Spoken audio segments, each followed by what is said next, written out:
que Dios tiene para nosotros a través de su palabra. Antes que entre al mensaje del Señor, quería simplemente darte hablar de unas cosas acerca de lo que hemos vivido anoche con la elección para traer cierta paz, cierta certidumbre a nuestras vidas. Primeramente, yo creo que usted entienda que yo nunca uso el púlpito para tratar de traer eh, eh, porciones o favoritismo en los partidos. Yo pienso que el púlpito es para enseñar y entender lo que es la voluntad de Dios y educar al pueblo para que ellos sepan hacer decisiones claras y fijas. Primeramente, no importando cuál es su partido, usted no vota por una persona, usted vota por partidos. Usted vota por los valores de ese partido. Independientemente de la persona que esté corriendo, usted está votando, apoyando los partidos o los valores que cada partido da. Por lo tanto, cuando usted vota, usted debió votar por los valores que más cercanos abrazan las Sagradas Escrituras. Eso es lo primordial. No preferencia personal o opinión personal, sino cuáles son los valores que ese partido abraza y entiende lo que es la voluntad de Dios. Eso es número uno. Número dos, para que usted entienda, como he dicho muchas veces, los Estados Unidos como una nación no es una nación cristiana. Entienda, la única nación que Dios ha hecho pacto con es Israel, la nación de Israel. Por lo tanto, no es que hay otras naciones y Dios ha hecho un pacto especial con cualquier nación. Solo en la Biblia revela Israel. Dios entonces mira a cada nación en cómo la sal de la tierra de esa nación se comporta, que viene siendo la iglesia de Cristo en esa nación, y como los impíos que rechazan el evangelio, cómo ellos se portan, cómo ellos se comportan.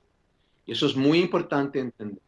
Entonces, usted y yo tenemos que entender que esta nación, por, dos, por más de 200 años, que fue establecido en el 1776, comenzó con valores cristianos, porque la mayoría de sus fundadores tenían un temor de Dios y la mayoría de las escuelas educativas, sea Princeton, sea Yale, sea Harvard, eran instituciones teológicas cuando comenzaron. Hoy en día son seculares. Todas esas escuelas fueron fundadas por pastores mayormente presbiterianos y eran instituciones para formar pastores. En el proceso que la nación en 200 años se convirtió en liberal, ellos rechazaron el evangelio y convirtieron a hacerse más secular y más liberal. Por lo tanto, nosotros vivimos en una cultura post-cristiana, donde los valores bíblicos, la Biblia, no es el factor determinante para determinar el evangelio. Por lo tanto, tú y yo vivimos en una cultura donde todo es relevante, no es absoluto. La Biblia no es absoluto. La opinión de la gente es absoluta. Y lo que estamos viendo entonces en nuestra nación es un conflicto de valores. ¿Cuáles partidos quieren imponer los valores de ellos? Ahora, en el conflicto que tenemos, por ejemplo, que tenemos en el Partido Democrático con la persona del presidente electo Trump, él tiene ciertas cosas donde él muestra cierto racismo y cierto antagonismo contra el inmigrante y racista. Y también ofende a la mujer como objeto sexual. Y eso se entiende. Pero al mismo tiempo yo quiero que usted entienda que al otro lado del partido, ¿ok? Tenemos un partido democrático que es muy liberal, que ha imponido los derechos de matrimonio entre dos hombres y dos mujeres, donde han querido cambiar el sistema de los baños, donde ahora un hombre, si piensa que es mujer ese día, puede entrar al baño de las mujeres, donde realmente la nación en sí está degenerada en pecado. En otras palabras, la raíz del problema de nuestra nación no es solamente algo de división y conflicto de valores, es que la raíz es el pecado. La raíz es el pecado. Ese es el problema. Por lo tanto, eso nos conlleva como iglesia a nosotros asegurarnos que nosotros estemos viviendo bien, que nosotros estemos caminando bien, que nosotros como la luz del mundo y la sal de la tierra estemos enfocados, entendamos que antes que tengamos preferencias de partido, vienen nuestros derechos y responsabilidades como cristianos sobre esta tierra, de nosotros pronunciar y vivir el evangelio. Y eso es porque estuvimos hablando la semana pasada y la importancia de usted y yo entender los valores bíblicos. Ahora, encima de todo lo que yo le he hablado está la soberanía de Dios, que implica que Dios entonces cuando juzga a una nación, porque una nación rechaza los valores de Dios, la Biblia, o rechaza el Evangelio, Jesucristo, pues entonces cuando una nación, después de oír el Evangelio y aceptar el Evangelio, y luego rechazar el Evangelio, Dios entrega a la nación a los caprichos y los pecados de su corazón, sea materialismo, sea el sexo, sea lo ilícito, sea el pecado. En otras palabras, tú y yo solamente miramos los pecados que nos creen nosotros injusticia o nos incomoda, pero los pecados que uno cumple y uno hace, eso realmente no hablamos. Y lo que yo quiero que te entiendas en todo esto es que independientemente de los partidos y los conflictos y la agenda, lo que hemos visto anoche ha sido un virar de mesas donde Dios tiene la última palabra, donde la media, las noticias, todo ese sistema, los medios de control del mundo, que es las noticias y los reportes, tratando de imponer como ellos ven las cosas y controlando y temorizando y trayendo solamente un aspecto de la noticia, lo que hemos visto es Dios totalmente virar las mesas y decir, la voluntad mía se hace, bregando a Dios con una nación. ¿Dónde está la iglesia en todo esto? Yo quiero que tú entiendas que independientemente de cómo Dios juzgue una nación y como una nación le dé la espalda a Dios, Dios tiene un trato diferente con la iglesia. Esto es muy importante. La pregunta es si nosotros como iglesia y las otras iglesias de Jesucristo viven los valores de Dios o vivimos los valores del mundo. Y yo quiero que usted esté en paz porque Dios está en control. Y si usted está viviendo para Cristo y viviendo para Dios y haciendo lo que sus bebés cristianos, usted no tiene nada que temer. Dios nos manda a orar por nuestros presidentes, nuestro gobierno y modelar esta vida. Y nosotros somos el que le damos sabor a la sociedad. Hacemos diferencia nosotros en vivir la Biblia, el Evangelio delante de ellos. Eso es muy importante. Ahora, para yo mostrarle que Dios está en control en un punto negativo, ¿usted se recuerda cuando Dios envió a Israel a Babilonia en Jeremías capítulo 29?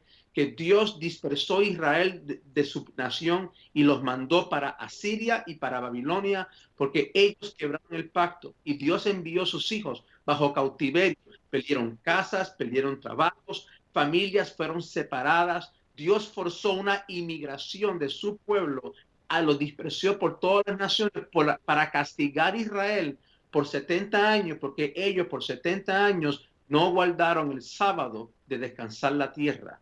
Por lo tanto, Dios entonces juzgando esa nación y juzgando lo que dispersó, le escribió una carta a través del profeta Jeremías 29, diciéndole, porque habían falsos profetas en Babilonia diciéndole a los cautivos que Dios no estaba en el asunto y que Dios iba a mirar las cosas y que Dios iba a sacarlo de ahí.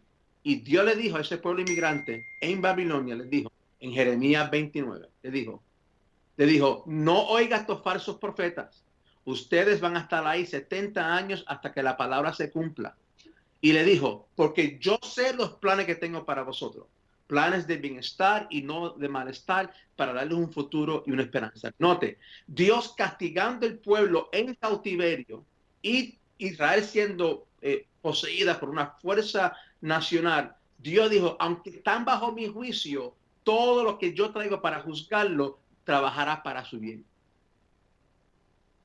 Yo quiero que te entienda que el que está en control de las naciones, el que está en control de América, el que está en control de todo lo que está pasando es Dios. Y lo que está en control de tu vida y de nuestra vida es el Señor. La pregunta es ahora, si usted vive para los valores del mundo o usted vive para los valores de Dios. Y si usted vive para los valores de Dios y usted está conectado a la iglesia, a Jesucristo, si usted está viviendo para Dios y honrando a Dios en primero en todo, Dios lo va a proteger a usted en medio de todo conflicto, todo juicio que Dios traiga sobre esa nación. Mira a Israel en Egipto, Dios trajo 10 plagas sobre Egipto cuando estaba Israel en la plaga, Israel estaba protegida por Dios. Entonces, usted tener paz, usted buscar de Dios, usted enfocarse en Dios y usted asegurar que los valores que si usted aplica y usted vota por y usted modela a sus hijos y transmite son los valores de Dios y son valores que el mundo ve y dice, esa gente son cristianos. Porque Dios sabe los planes que tiene para nosotros. ¿Cuántos me están entendiendo en esta noche? Amén. ¿Estamos claros? Dios está en control.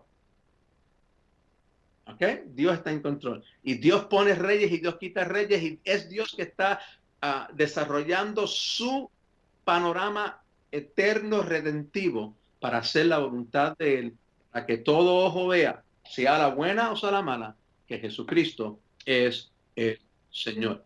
Muy bien, en esta noche vamos rápidamente a entrar a la palabra del Señor. Estamos en Efesios, capítulo 2, por favor, váyase rápido, Efesios. Efesios capítulo 2 y vamos a la palabra del Señor. Y estamos entrando en la clase y mirando el estudio sobre eclesiología, la doctrina de la iglesia. Estamos mirando qué dice Dios acerca de lo que es una iglesia y cómo debe funcionar una iglesia y cómo eso aplica a tu vida y a la mía. Y estamos en el libro de Efesios capítulo 2.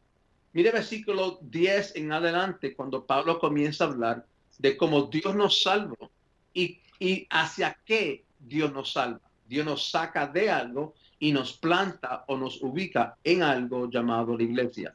Dice aquí versículo 10, capítulo 2, dice, porque somos hechura suya, creados en Cristo Jesús, para hacer buenas obras, las cuales Dios preparó de antemano para que anduviésemos en ellas. Por tanto, acordaos que de anteriormente vosotros éramos gentiles en la carne, los llamados incircuncisión por la llamada circuncisión, hecha por manos de carne.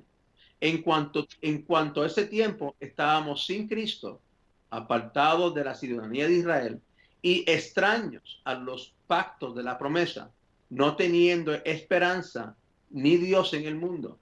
Pero ahora en Cristo Jesús, vosotros que a un tiempo estábamos lejos, fuimos hechos cercanos por la sangre de Cristo. Porque Él es nuestra paz, de que ambos, judíos y gentiles, hizo uno, un nuevo pueblo, y derribó la pared intermedia de separación, es decir, la enemistad, aboliendo en su carne la ley de los mandamientos dados en reglamentos, para crear en sí mismo de los dos un solo nuevo hombre, haciendo la paz y reconciliar con Dios a ambos en un solo cuerpo por medio de la cruz, matando en ella la enemistad. Y vino y anunció las buenas nuevas de paz a vosotros que estábamos lejos y paz a los que estaban cerca. Pues por medio de Cristo, los unos y los otros tenemos derecho o acceso a entrar por un mismo espíritu al Padre. Así pues, ya no somos extranjeros, ya no somos forasteros, sino somos conciudadanos con Dios y con los santos y miembros de la familia de Dios, habiendo sido edificados sobre el fundamento de los apóstoles y los profetas, siendo la piedra angular el mismo Jesucristo, en quien bien trabado todo el edificio, bien unido, crece hasta llegar a ser un templo santo en el Señor, en cual también vosotros sois juntamente edificados para morada de Dios en el Espíritu. Muy bien, abran sus notas en esta noche y vamos a continuar. Estamos viendo la doctrina de eclesiología y hemos hablado ya en las semanas antepasadas que que la Biblia habla de más de 64 metáforas acerca de lo que es la iglesia. Y hablamos ya que la iglesia es un cuerpo, hablamos que la iglesia es es el rebaño de Dios, que la iglesia es la familia de Dios. Y ahora vamos a mirar que la iglesia es la construcción de Dios. Ahí donde estamos. La iglesia es una construcción. Y lo que Dios hace con estas diferentes metáforas o retratos es de enseñarnos una misma cosa en diferentes ángulos. Yo no sé si usted ha visto un partido de fútbol. Cuando usted ve un partido de fútbol, muchas veces en el estadio tienen diferentes cámaras en diferentes ángulos y para tú ver una misma jugada de diferentes ángulos para verlo en una diferente perspectiva. Lo que Dios hace es que nos dice, tú y yo somos la iglesia, lo que un grupo de gente que Dios ha separado. La iglesia no es un edificio físico, la iglesia es una comunidad de gente, gente que Dios ha separado del mundo y ha traído a una relación con él. Esta iglesia, como tiene muchas funciones, Dios le da diferentes nombres o metáforas para que tú veamos en el estadio de Dios, en el parque de Dios, la vida, el mundo, que tú y yo podamos ver lo que Dios ha recreado. En otras palabras, Dios ha creado algo más que solamente la creación en Génesis capítulo 1. Dios ha creado en Cristo algo llamado su iglesia. Y la metáfora es que somos su cuerpo, somos la familia, somos el rebaño y somos la construcción de Dios. Ahora, cuando tú y yo pensamos en una construcción, pensamos en materiales, ladrillos, luz, gypsum board, cemento, pensamos en fundamento, esqueleto, estructura, pensamos en un techo. Y eso es la metáfora que Dios quiere que tú veas, porque la iglesia ahora no es solamente una persona, es un compuesto, es una edificación de diferentes personas que son ligadas junto a través del Espíritu Santo para edificar algo llamado un templo, una morada. En otras palabras, Dios siempre ha querido vivir entre nosotros. Y esto es uno de los grandes misterios, porque cuando hablamos de la doctrina de Dios, dijimos que Dios es omnipresente, que Dios no se puede medir o calcular en términos humanos, porque Él transciende la humanidad. Tú y yo somos criaturas de espacio y limitación. En otras palabras, si tú estás ahí en ese edificio, tú no estás en tu casa ahora mismo. Tú estás limitado a tiempo y espacio. Dios transciende tiempo y espacio, porque Él creó tiempo y espacio, pero Él puede ahora habitar adentro del tiempo de espacio, Él puede al mismo tiempo habitar fuera del tiempo de espacio, y porque Él es el tiempo de espacio ocurre. Entonces, Dios, aunque es más grande que toda la creación y toda la creación no puede contenerlo, Dios tiene una habilidad sin igual donde Él puede manifestarse en lo natural o en lo visible, y en el hebreo se llamaba Shekinah o la Shekinah de Jehová. Es la manifestación visible del Dios invisible. Entonces, Dios siempre ha querido manifestar y vivir entre el pueblo, relacionarse. Y por eso fue que en el Antiguo Testamento Dios edificó diferentes moradas. La primera morada que Dios edificó es el cuerpo de Adán y Eva. Dios lo formó con sus manos y sopló el aliento de vida. Ese cuerpo tenía un diseño específico y único. La segunda morada que Dios edificó es el arca de Noé. Dios edificó un arca, Dios le dio el diseño a Noé y ese arca tenía diferentes diseños para que él pueda entonces flotar. Si Noé no hubiera edificado el arca conforme al diseño divino, el arca nunca hubiera flotado cuando Dios trajo el juicio de las aguas. Entonces, ese fue el próximo estructura que Dios edificó que trajo salvación a la familia de Noé, 8 en total. La próxima estructura que Dios edificó fue el tabernáculo de Moisés, que era una tienda y tenía 7 mobiliarios adentro.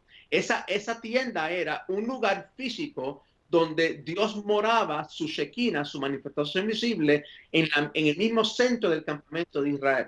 Y cada vez que el pueblo de Dios se movía en el desierto, ellos deshacían o edificaban este tabernáculo y Dios le dio el diseño a Moisés por 40 días en el monte. Esta palabra, más de 20 capítulos en el libro de Éxodo habla el diseño en cómo Moisés tenía que hacer ese tabernáculo en el desierto.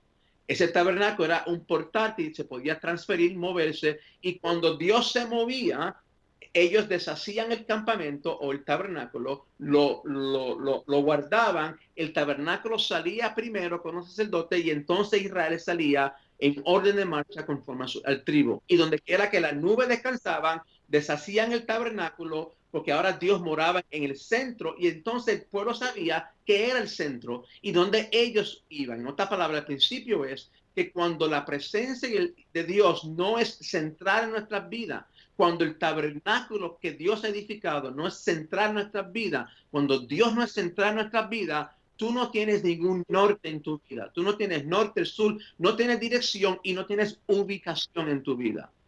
Y eso es muy importante porque ese es el principio que Dios trajo ese tabernáculo de Moisés. Y cuando el pueblo de Israel moría o que diga pecaba, la presencia visible, la Shekinah, se apartaba. Cuando el pueblo se arrepentía, Dios regresaba a las tiendas de Israel. El próximo tabernáculo fue el tabernáculo de Salomón. Era el mismo tabernáculo de Moisés, pero ahora lo encajaron en un lugar físico de ladrillo en Jerusalén. Entonces, era la misma tienda de Moisés, pero ahora era fijo, no se movía. Eso vemos entonces el templo en Jerusalén. Pero hubo otra estructura, porque note, cada estructura tenía un diseño y ese diseño Dios se lo dio al que Dios llamó a edificarlo. Fuese Noé, fuese Moisés, fuese Salomón. Ahora, el próximo edificio o estructura que Dios edificó fue el mismo cuerpo de Jesucristo. Cuando Cristo llegó a la tierra y nació por la Virgen María, Dios le preparó un cuerpo. Dios invisible, el Dios eterno, vino a la tierra y habitó entre nosotros. El verbo se hizo carne. Juan 1:1 a 1:14. Entonces, ¿por qué esto es importante? Porque lo que estamos viendo es que un principio en todos estos patrones de Dios edificar estructura es que Dios quería y siempre ha querido habitar entre el pueblo. Entonces, ¿qué sucede? Que cuando Cristo estaba caminando 2000 años atrás en Jerusalén, Cristo estaba limitado a tiempo y espacio. ¿Por qué estaba limitado?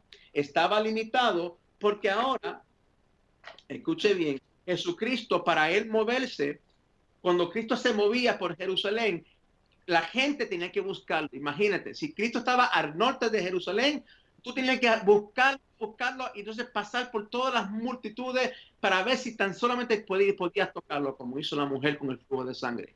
En otras palabras, habían filas, habían miles de gente apretando a Jesús. Y si tú querías tocar a Jesús, tenías que buscarlo. Entonces, Cristo estaba limitado. Tú estabas limitado. Tú no podías acercarte a él, tú tienes que buscarlo y encontrarlo. Entonces, Dios ahora estaba con el pueblo, lo podían ver y atacar, pero Dios no estaba satisfecho. Cristo dijo, Juan 16:7, os conviene que yo me vaya. Si no me voy, el Espíritu Santo no vendrá a vosotros. Cuando Cristo asciende al cielo después de la resurrección y envió el Espíritu Santo, ahora, escúchame bien, ahora en el Nuevo Testamento Dios ha hecho algo mejor que Adán y Eva, que el tabernáculo de Noé, que el tabernáculo de Moisés, que el tabernáculo de Salomón, que el mismo cuerpo de Cristo físico. Ahora Cristo a través del Espíritu Santo mora en tu corazón y en tu cuerpo. Ahora el templo del Espíritu Santo en el Nuevo Testamento no es el edificio ese en centro bíblico, su cuerpo es el edificio, su cuerpo es el templo. Ahora, si tú quieres buscar a Jesús, ¿dónde está Jesús? Adentro de usted, si usted es cristiano. Por eso es que es mejor tener a Cristo en el cielo y el Espíritu Santo morando en nosotros. Ahora, tu cuerpo es el templo de Dios. En otras palabras, ahora Dios está usando tu vida, quiere usar tu vida individualmente para tú siendo una parte, Virginia otra parte, Fabiola otra parte, Susi otra parte, Maribel otra parte. ¿Qué está haciendo Dios? Dios entonces, cuando trae nuestras vidas juntos, nos congrega, ahora el cuerpo de Cristo se está edificando. Lo que tú y yo llamamos la reunión de la iglesia. Entonces Dios está haciendo algo algo sobrenatural, y Dios está haciendo algo que tiene su propio diseño. El diseño de la iglesia no está en el tabernáculo de Moisés, el de Noé, el de Salomón, el de Moisés. No, el diseño ahora es que Dios está edificando una estructura. Y ya hemos visto que en estas metáforas, Dios usa las metáforas para revelarte a ti y a mí diferentes funciones de la misma cosa. Es como la cámara en el campo de fútbol, tú estás viendo la misma jugada, el mismo equipo, el mismo juego de diferentes ángulos para que tú puedas apreciar lo que no puedes ver de otro ángulo. Y eso es lo que hace la Biblia. La Biblia nos permite ver la vida y lo que Él ha hecho a través de Cristo, a través de la perspectiva de Dios, que es santo y puro, y no la perspectiva mía y suya, que está contaminada con egoísmo y con pecado. Permítame decirle algo. Una de las cosas que más troncha, que más pervierte, que limita nuestra vida es el pecado en nuestra vida. El pecado en nuestra vida es tan dañino que no solamente yo podré herir a otra persona con mi pecado, pero yo me hiero y yo me niego y me seduzo y yo me engaño a mí mismo. Por eso la Biblia dice que el corazón es dañino sobre todas las cosas. ¿Quién lo puede controlar? Tú puedes estar mal. Yo puedo estar mal, para que nadie se ofenda. Yo puedo estar mal. Yo puedo estar sobrepeso. Yo puedo estar comiendo mal. Yo puedo estar ofendiendo a la gente, ofendiendo a mi esposa, ofendiendo a Dios. Y me miro al espejo y me digo, yo no estoy tan mal, porque yo no he matado a nadie todavía. Entonces, para yo justificarme, ¿qué yo hago? Juzgo mi vida con otro que es menos o peor que yo. Entonces, cualquiera es bueno y santo, sí. Pero ese es el estándar equivocado. Nuestro estándar no es otro. Nuestro estándar no es uno que está peor que yo. Nuestro estándar es la Biblia. Y como la verdad de Dios es absoluta, pues entonces yo tengo que rendir cuentas a aquel que no cambia.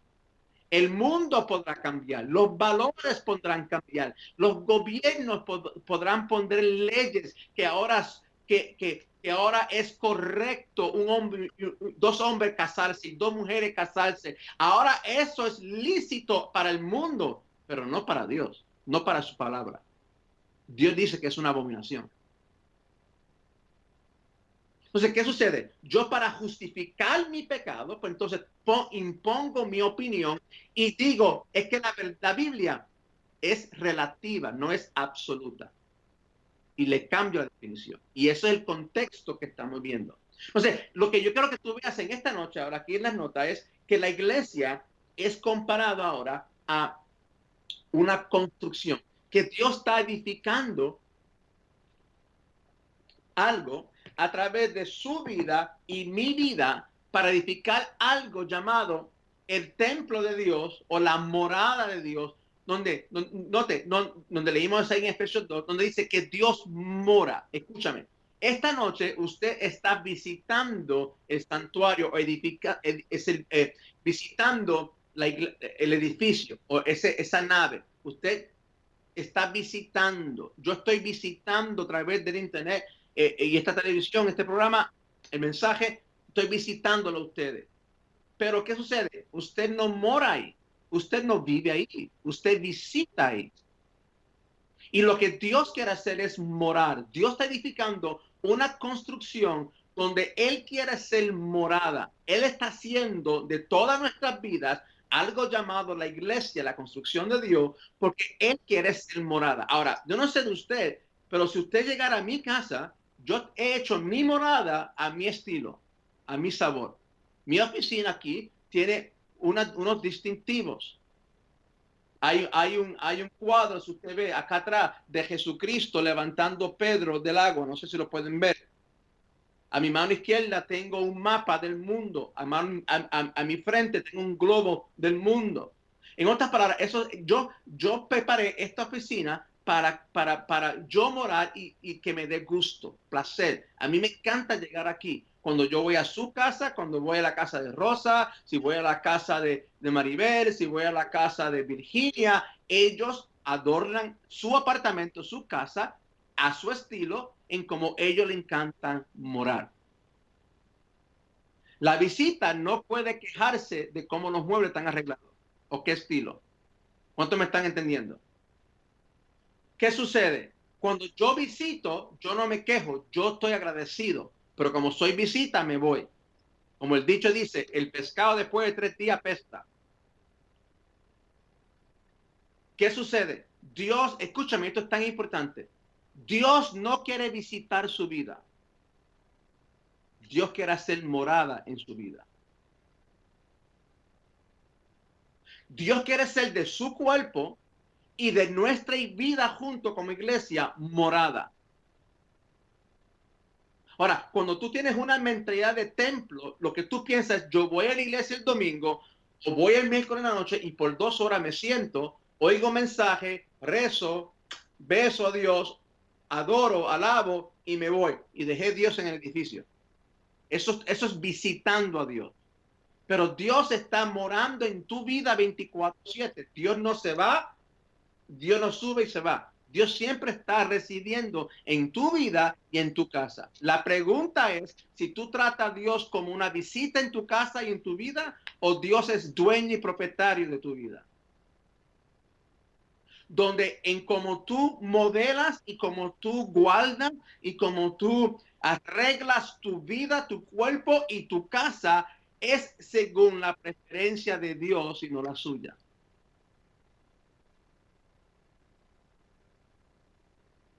Y es una buena pregunta en esta.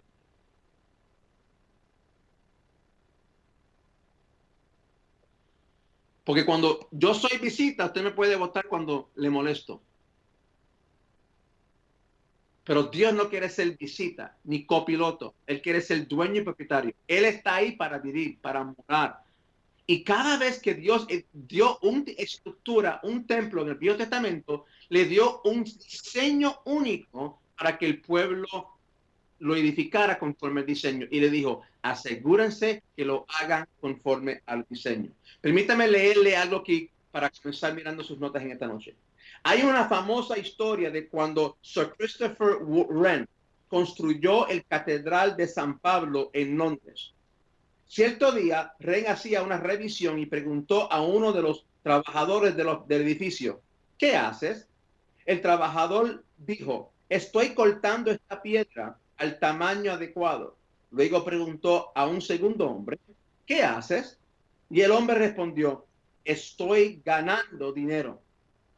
Cuando Wren preguntó a un tercer hombre, este hizo una pausa y emocionado respondió, estoy ayudando a Sir Christopher Wren a construir la Catedral de San Pablo. ¿Cómo, como cristianos, debemos mantenernos al ideal más elevado de qué significa nuestra presencia en la iglesia?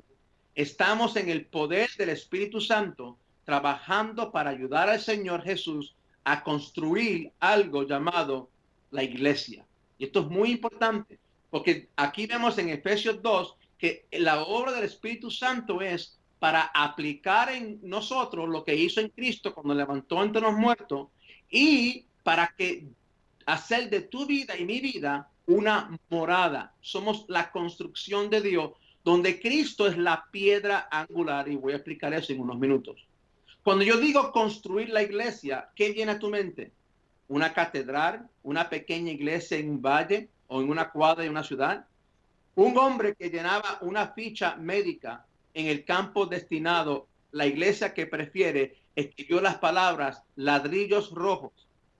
Eso es lo que piensas cuando meditas en la construcción de la iglesia. Cuando Dios describe la palabra construyendo junto a la iglesia, Dios está pensando en usted y está pensando en mí. No está pensando en un ladrillo o un material físico. Ahí en sus notas, tú mismo eres una construcción de Dios. Primera de Corintios 3:9 ahí en sus notas. Mira lo que dice en sus notas.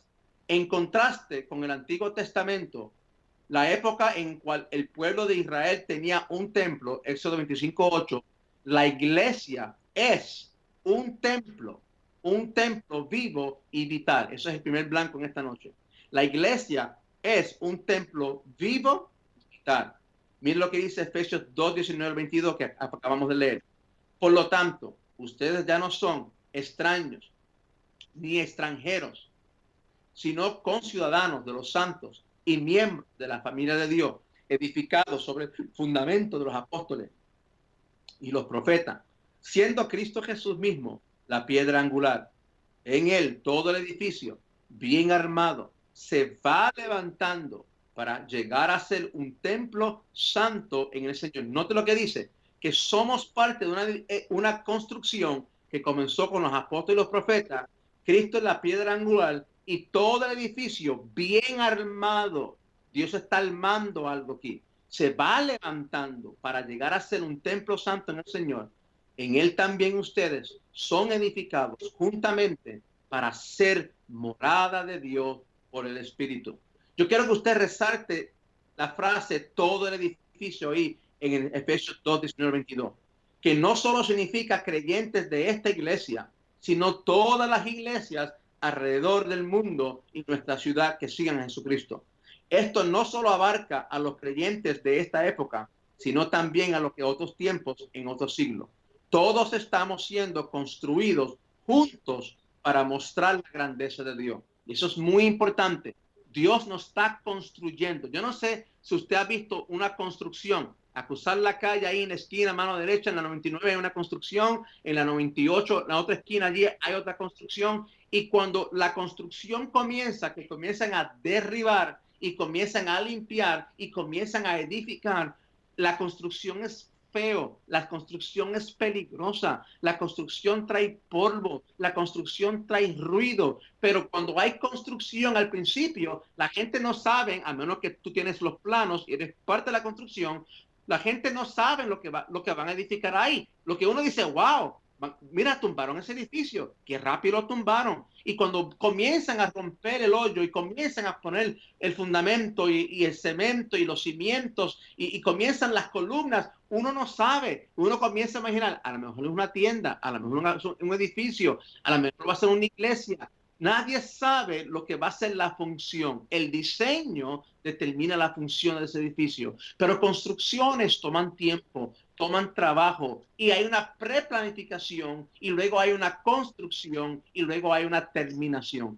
Cuesta tiempo, cuesta trabajo y cuesta que mucha gente en equipo de construcción trabajen en una secuencia ordenada.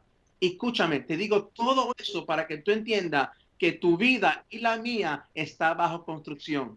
A mí me encantaría comprarle a cada uno de ustedes un yelmo duro. Tú sabes que esos trabajadores tienen un yelmo duro, porque si algo le cae encima le trae protección, ¿verdad? Al hard hat.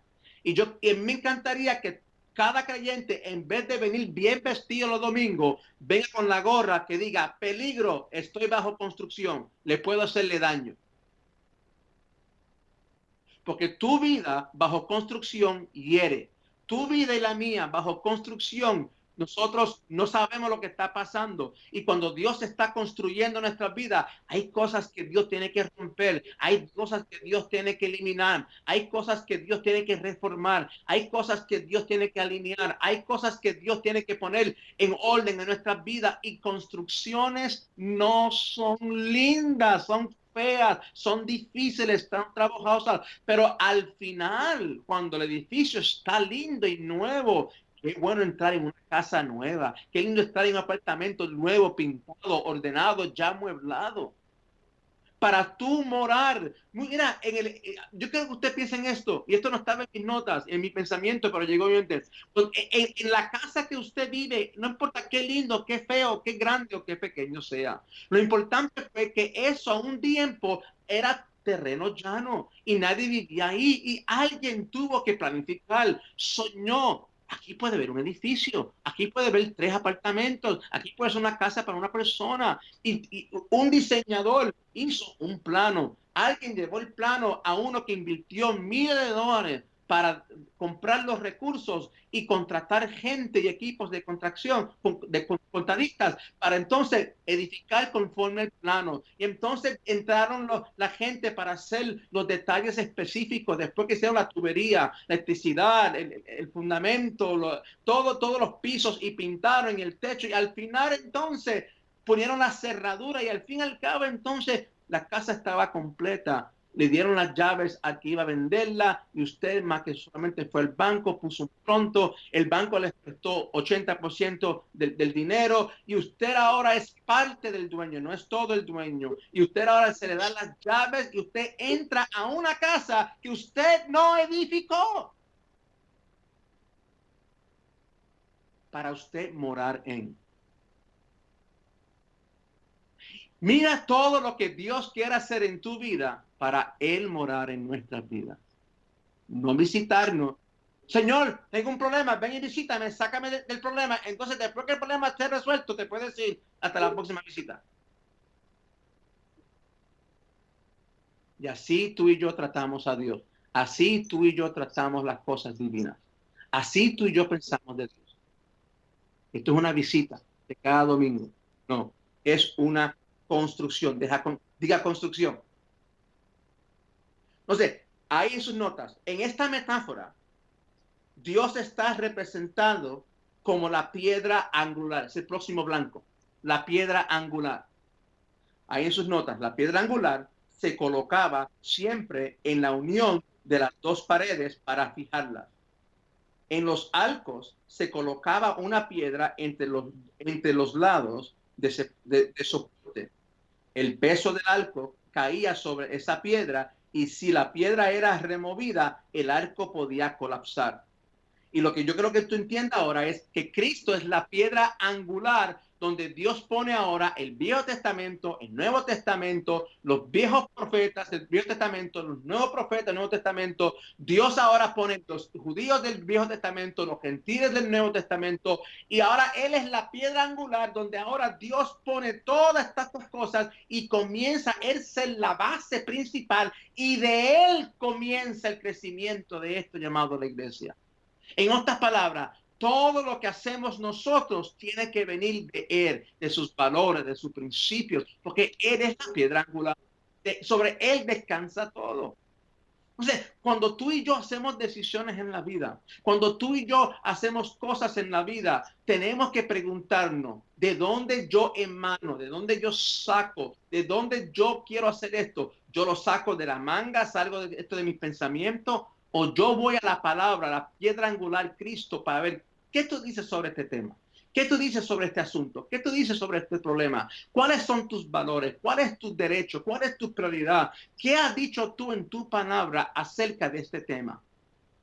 Para entonces tú aplicar tu vida desde la piedra angular. Por eso, toda decisión que se hace en la iglesia, nosotros tenemos que regresar a la Biblia. ¿Qué dice Dios de esto? No la tradición, no la cultura, no los pensamientos y las filosofías del día, sino qué dice la iglesia. ¿Qué dice la palabra? La Biblia, Cristo Jesús, el verbo. ¿Qué dice la Biblia acerca de este tema? Entonces estamos modificando nuestra vida sobre la piedra angular. Déjame leerle algo aquí que no está en sus notas. Es la cabeza, nosotros el cuerpo. Cristo es la cabeza, nosotros el cuerpo. Él es el pastor y nosotros las ovejas. Él es la piedra angular, nosotros el edificio. ¿Comprendes la idea? Todas son figuras de que Dios espera que nunca olvidemos. La piedra angular en los edificios antiguos no era algo decorativo, era la piedra sobre la cual el peso del edificio descansaba. Todo el peso descansa en Jesús. Él no espera que seamos piedras angulares, pues esa es su función. Si sientes que el peso de la iglesia o de tu vida cristiana está sobre tus hombros, estás intentando hacer lo que solo Jesús puede hacer. No es tu tarea mantener el universo junto. Tampoco es tu tarea ni la mía hacer que todo funcione. Pero esto está claro, que Dios tiene una tarea para ti en sus notas. Los creyentes como individuos son representados como piedras vivas. Y aquí es donde tú y yo tenemos que entender. La otra metáfora es que Cristo es la piedra angular, pero tú eres una piedra viva, un ladrillo vivo. Tu vida Dios la ha colocado en esta iglesia donde ahora Dios nos junta para edificar algo espiritualmente llamado su iglesia, su morada. Por eso la importancia de congregarnos, Por eso la importancia de vernos en grupos pequeños, en servir en un ministerio y congregarnos sea un miércoles o sea un domingo, porque somos piedras vivas. En la construcción, ahí en sus notas, de la iglesia como un templo, cada piedra es una piedra viva, porque comparte una naturaleza divina. Y el edificio como un todo es el lugar donde Dios habitará a través de su espíritu. Mira 1 Pedro 2, 4 a 5. Cristo es la piedra viva, rechazada por los seres humanos, pero escogida y preciosa ante Dios. Al acercarse a Él, también ustedes son como piedras vivas, con las cuales se está edificando una casa espiritual. Dios está, de este modo llegan a ser un sacerdocio santo. Ahora, note por qué Dios nos está construyendo, por qué Dios une nuestras vidas, por qué Dios quiere que nos reunamos en un grupo familiar o una reunión general, en un ministerio, porque cuando Dios une nuestras vidas como piedras vivas, se está construyendo una casa espiritual donde tú y yo ahora somos un sacerdocio, los ministros santos de Dios en esta casa espiritual. Por eso que en la iglesia el ministro no es el pastor, todos nosotros somos ministros. Que implica entonces que un ministro tiene el trabajo y la función de servir, de ofrecer. ¿Qué hace un ministro? Representa a Dios delante del pueblo y el pueblo delante de Dios, y el ministro ofrece sacrificio. En otras palabras, sirve. Lo que nosotros recibimos por costumbre de la Iglesia Católica fue que un hombre, el sacerdote, hace todo el servicio, el ministerio, y tú eres el recipiente, tú más que recibe el espectador, y recibe la hostia, nada más. Pero tú no participas, tú no eres el ministro. Lo que la Biblia enseña correctamente es que todos los miembros de la iglesia son piedras vivas y todos son ¿qué? Ministros. ¿Qué usted ofreció a Dios en este día como ministro? ¿Cómo usted sirvió en la casa de Dios hoy como ministro? Entonces, no todos contesten a la misma vez, no griten, por favor, que no me dejan hablar, no griten, no griten. ¿Qué usted ofreció? Usted está esperando que yo lo haga, pero dice, no, cada día usted está supuesto a ofrecer. Y no solamente que usted va a ofrecer un sacrificio de alabanza y gozo y alegría, al fin y al cabo, en el Nuevo Testamento, usted se ofrece a ti mismo. Usted se ofrece usted como un sacrificio vivo. ¿Usted se ofreció a Dios hoy? Entonces, sigo leyendo ahí. De este modo, llegan a ser un sacerdocio santo para ofrecer sacrificios espirituales que Dios acepta por medio de Jesucristo. Permítame leerle algo que no está en sus notas. Y ya estamos terminando en esta noche. ¿Qué figura tan clara de la importancia de la responsabilidad individual, combinada con la interdependencia que tenemos en la iglesia? Dos cosas acerca de las habitaciones hechas de piedra. Primero, si alguna vez has visto una pared de ladrillo, tú puedes verla enfrente de la iglesia nuestra, o roca, debes saber que cada piedra es importante. Si sacas, aunque sea una, el hoyo que haces será más que evidente. La primera cosa que ves cuando miras será la piedra que falta. Y por eso yo pregunto, ¿usted falta en la iglesia cuando usted no funciona? ¿Usted falta cuando usted no ministra? ¿Usted falta cuando usted no viene? ¿Usted falta cuando usted no quiere compartir y servir como ministro, como piedra viva?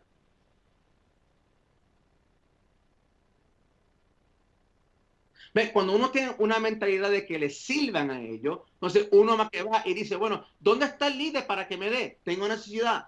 Pero cuando tú eres ministro, piedra viva, tú entiendes, yo no voy a la iglesia para que me ministren, yo voy a la iglesia para yo ministrar. Yo voy a ofrecer mi vida, mi don, mi tiempo, mi habilidad, para que Dios se glorifique a través de mi vida. Ese es el aspecto de madurar, que estamos hablando también los domingos. Entonces, cada uno de nosotros tiene más importancia de la que nos damos cuenta. Puedes pensar que lo que haces pasa desaparecido, pero Dios lo ve y sabe cómo eso calza perfectamente en el templo espiritual que Él está construyendo. Y eso es muy importante que tú entiendas. A lo mejor yo no veo lo que tú estás haciendo, pero Dios sí lo ve. La pregunta es, ¿lo que tú estás haciendo es para Dios o para que te vean?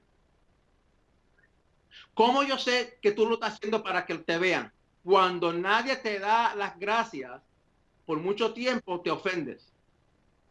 Y comienza a decir, ¿no has visto que yo he trabajado aquí por tanto tiempo? Escúchame, escúchame. Cada día usted se tiene que mostrar leal en su trabajo. Cada lunes al dos viernes usted se muestra leal. Usted no cobra si usted no trabaja. En otras palabras, usted no puede decir, bueno, patrón, no voy esta semana, no me botes de trabajo, pero manténme en la nómina porque yo he sido fiel por tanto tiempo. No, tú tienes que mostrarte fiel cada día. Si usted no va al trabajo, no cobras, al fin y al cabo te votan. Entonces, no importante cuántos años, le damos gracias a Dios que si tú has sido fiel, gloria a Dios por tantos años, pero cada día te tiene que seguir mostrando fiel. Tú no recibes crédito hoy por el trabajo que hiciste ayer. Tú recibes crédito cada día por el trabajo que tú haces cada día. Y eso es muy importante que tú y yo lo entendamos. Porque vendrán días cuando a lo mejor no te digan las gracias. A lo mejor vendrán días cuando la gente te van a tomar en poco. Pero yo creo que te entienda que Dios siempre te ve. Y Dios ve no solamente lo que tú haces en privado. Dios hace más lo que tú haces. Que diga, lo que tú haces en público. Dios mira lo que tú haces en privado. Y muchas veces hacemos cosas en público que no hacemos nada en privado para que la gente nos vea. Le hace Mateo 5, 6, 7 y 8 cuando Cristo pelea con los judíos y dice, ustedes dan, en Mateo 7, ustedes dan ofrendas para ser vistos los hombres. Ustedes dan largas oraciones para ser vistos de los hombres. No porque ustedes oran en privado. En otras palabras, no hay una congruencia entre la vida pública y la vida privada. Eso se llama hipocresía o religión, que tú haces en público lo que no practicas en privado. Y Dios dice, si no lo haces en privado, no lo hagas en público. Seas íntegro, una sola persona. Lo que tú haces en privado es por lo que tú haces en público. ¿Por qué se hace difícil para que gente ore en la iglesia, que no oren en la casa? ¿Por qué se hace difícil que la gente adore en la iglesia, en una reunión? No adoran en la casa.